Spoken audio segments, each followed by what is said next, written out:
časti Pohyb hotovosti nájdete všetky uzávierky, ktoré boli vykonané na pokladničnom systéme.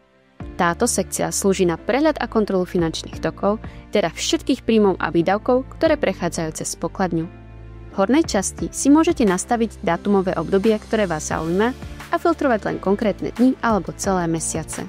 Ak máte vo svojom podniku viac zón, môžete si medzi nimi jednoducho prepínať. Zóny predstavujú oddelené časti podniku, napríklad reštauráciu, bar alebo kaviareň. Každá zóna môže mať vlastnú pokladňu a vlastnú evidenciu tržieb. Vďaka tomu máte istotu, že údaje o hotovosti, platbách kartou alebo voucheroch sledujete presne podľa prevádzky, kde boli prijaté. Po rozkliknutí konkrétnej uzávierky sa zobrazí aj detailný rozpis. Vidíte tu, koľko ste v daný deň prijali v hotovosti, kartou alebo napríklad cez vouchery.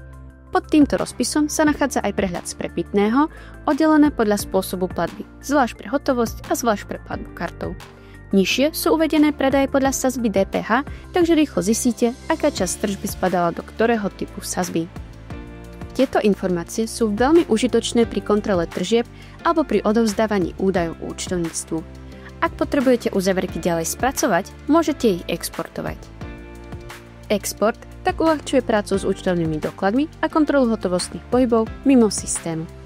Okrem prehľadu uzávierok si tu môžete aj vytvárať vlastné kategórie pohybu hotovosti. Ide o praktickú funkciu, ak často robíte rovnaké typy operácií. Napríklad výber do bankovného účtu, vklad mincí či úhrada dodávky v hotovosti.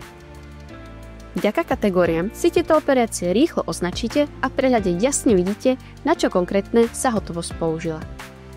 Sekcia Pohyb hotovosti vám teda dáva kompletný prehľad o tom, ako sa hotovosť podniku pohybuje, od prijatých platieb až po výbery či vklady. Všetky informácie máte prehľadne na jednom mieste s možnosťou filtrovania, exportu a jednoduchého porovnávania medzi zónami.